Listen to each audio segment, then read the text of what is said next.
Shema Allah, Yahweh, Yahweh, Achad, Shema Yasharallah, Yahweh, Allah Yahweh, Yahweh, Achad, Shema Yasharallah, Yahweh, Allah Yahweh, Achad, Barak the Yahweh, Barak the Yahweh, Barak the Yahweh, Barak the Yahweh, Barak the Yahweh, Barak the Yahweh, Bahasar Kai Kodash, only double underscore elder apostles and elder bishops of Great Millstone rule well, as well as peace and blessings, health and wellness to the house of David the elect, as a high spirit and lawyer.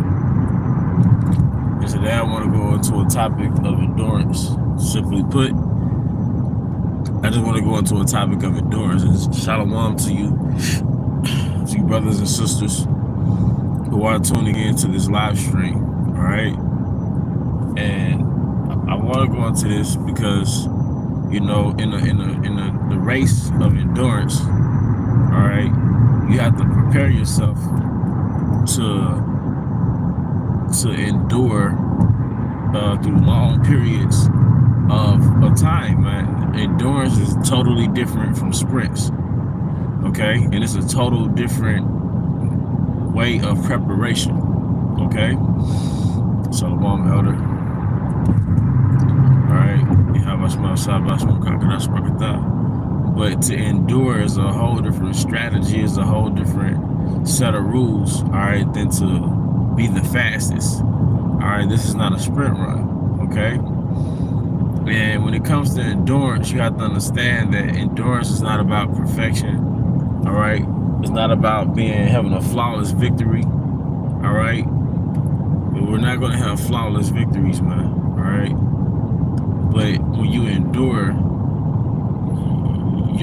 your fortitude has to be on point to where if you're running and you trip, if you fall, all right, you get held back by a thorn. You can't give up yourself. You can't be the one that gives up. The Most High has to be the judge to say, okay, he's out. Okay?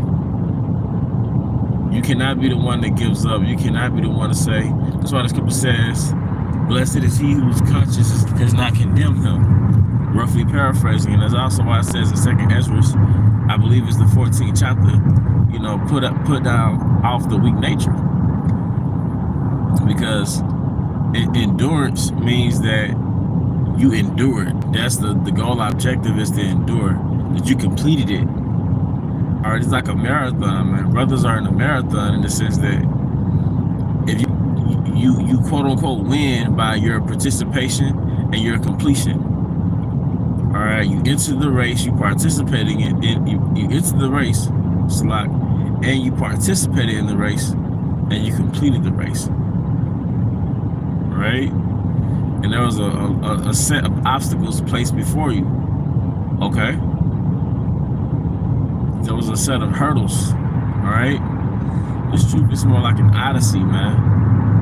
The goal is to finish it. The odyssey has a set of obstacles set before you. You take a voyage, you take an odyssey on a ship, and you have to get from one destination to another by way of ship. But you got storms within your voyage. You got sea monsters, all right? You got all types of circumstances that happens on the ship. But the goal is to reach to the destination. And I think we all know what the destination is. Ultimately, it's Jerusalem, man. The ultimate destination is Jerusalem, man.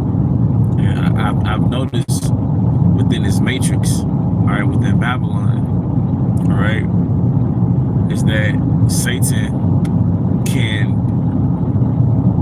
change the light that's at the end of your tunnel. Meaning, instead of your mind and your ambition being set on the kingdom, his trickery, part of his darts is, all right, his trickery and part of his darts, shalom, all right, his trickery and part of his darts is to change the ambition that's in your mind. All right, he doesn't want the kingdom to be the light at the end of your tunnel. When you first come into this truth, all of your ambition is about the light at the end of the tunnel, right, which is the kingdom, man. All right. But as time progresses, man, slowly, it definitely may not happen overnight. But the light at the end of your tunnel could be basically making more money. It's your job. The light at the end of your tunnel could be, you know, living your woman's dream of how you should be. Because when you get with a modern woman, you find out that she's, in a lot of cases, she's making an effort to mold you into an image. She wants to mold you into an image. She wants you to fit into her kingdom, which is a lot of times when we get these westernized modern women, all right? And if you're not careful, you can find yourself being molded into how she thinks you should be, which in turn is compromising the image of how Yahweh Bahasham Shai believes that we should be. All right, you'll find that you'll be distracted by the war and obstacles that's inside of your mind. You'll be distracted by your day-to-day survival. All right, you'll be distracted by your lack of functioning in this society and how, you know, the 70% that you're supposed to be giving to your personal life. All right, you're negligent in that. And, you know, it's easy to find yourself being negligent in your 70%. And if I break down the 70%, something that Elder Bond, all right, broke down to me, you know, only 10% of who we are shown to the brothers and sisters. Like when I do this video, this live stream right now, it's only 10% of who I am. All right, 70% is my personal life and my personal development, my personal maintenance, my bills, all right, my personal situations. That really makes up the bulk of who I am. The 20% is what I act on, like the acting on what I read and studied is me acting on that. But the 70% is my personal development, the reality of who I am, my bills, all those things. So, you know, we can't be negligent in that 70%, but the only 10% of who I am is seen by the brothers when we turn on these cameras, the brothers and sisters, man. All right. But going back to the topic, all right, you have to endure. You not just you, me. You know, I can't preach endurance, and I ain't got saved yet, but I can exhort as I'm enduring. All right, to encourage each other. The scripture says, comfort one another with these words. So just, you know, sometimes you'll hit a full circle and you'll have to remember, all right, the goal objective is to endure, right? I remember in the documentary, The Last Dance, which was about Michael Jordan, there was one particular game when he had to play with the flu, man. All right, he had to play while he had the flu. And that's easier said than done, but that man had endurance, man. All right? LeBron James, you know, whether you're a LeBron James fan or not, he's commendable for his endurance and his longevity, all right? For his endurance and his longevity within the league, all right? Brothers was talking about him the other night. It's like LeBron got championships just off of his endurance, man. All right? Some brothers are noteworthy or notable just because of their endurance, but we have to make sure that, you know, these 10 years that we put in, 12 years, 15 years, 16 years, is not a result of us lingering away. It's not a week. You know, you might existing now. Because not only do we want to endure, we really want to excel to the best of our ability. You know, and if we're negligent in things behind the camera, all right, if we're negligent in that, then that can disrupt what we're doing within the ministry, the 10% of what's shown on camera. Okay, but we got to endure hardness, man. So the word endure means to make tough. Endureth. It means to make tough, man. So a lot of times we're made tough through our experiences, man. All right, through your trials, the chastenings that the Most High put you through. All right, it's there to make you tough, because the reality, we came into this truth as children. Something that the elder Apostle Bar said, man. A lot of us, you're not really an elder. You're not really an elder till you've been in the truth 20 years. And I can agree with that, because, you know, it's not just your ability to teach. It's not just your ability to convey a message. It's your development, all right, behind the camera while you're in the truth, all right?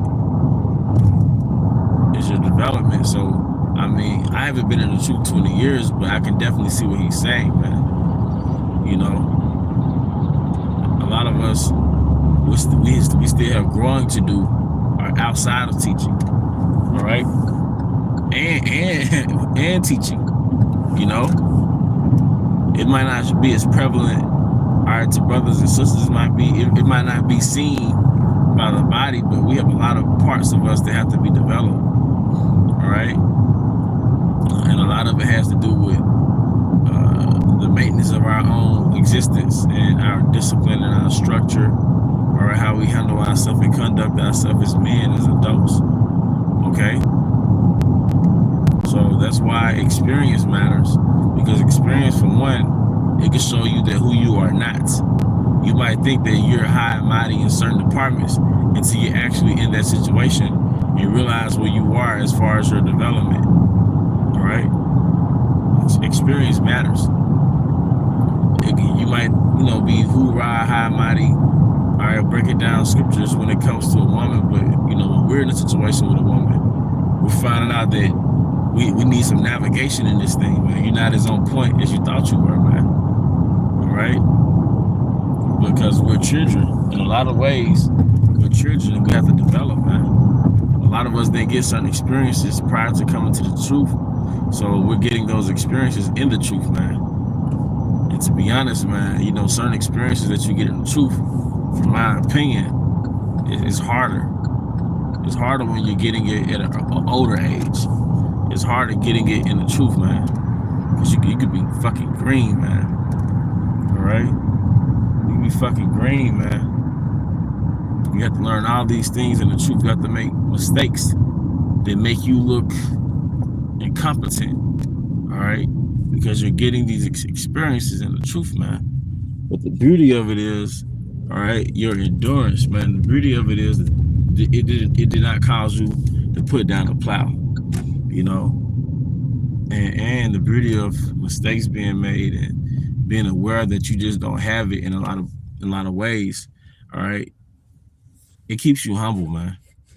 One thing I've learned about this truth, man, you can't be hard on a brother or say things about a brother and you got flaws, all right? Or the things that you complaining about towards a brother, you're really similar to that brother, man. You're really similar to that brother, all right? But, hey, the Most High has a way of checking you, man, all right? But the point is, going back to the topic of the lesson, and we got to endure, man.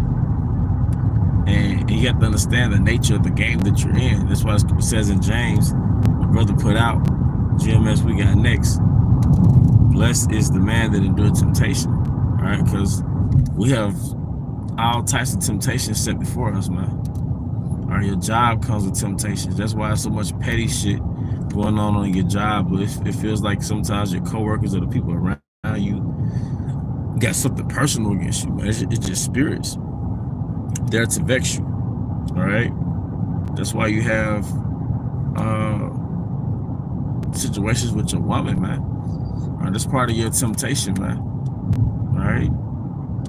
Most High is really testing your integrity, because he gave us the truth. But part of the challenge is to see how hard we're going to fight for the truth, man. All right? And sometimes that fight is just the longevity of the fight. Sometimes the challenge is, can you endure, man? Real boxing is not how hard you can hit your opponent, but it's just, can you outlast your opponent for 12 rounds? Some boxing matches are not as exciting because nobody got knocked out. The boxer may not have had a powerful punch, but the objective of boxing is really your conditioning, man. All right, how well you could go 12 rounds and who gave more hits within a duration of 12 rounds. And that's the real competition, man. Can you go 12 rounds? All right. You know, so the goal, man, is endurance, man. All right. That's why the Apostle Paul said, I have fought the good fight, man. Okay. But that's pretty much the point, you know. That's pretty much it. You know, I do hope you brothers and sisters were edified. Once again, I would like to give all honor and glory to Yahweh, Bahashem Yahushai, Bahasarok HaHakodash. I also want to give double honors. All right. I also want to give double honors for our elder apostles, elder bishops of Great Millstone, Ruel. Peace and blessings, health and wellness to the house of David, the elect. Abba, Kom Yasha'Allah, Shalom.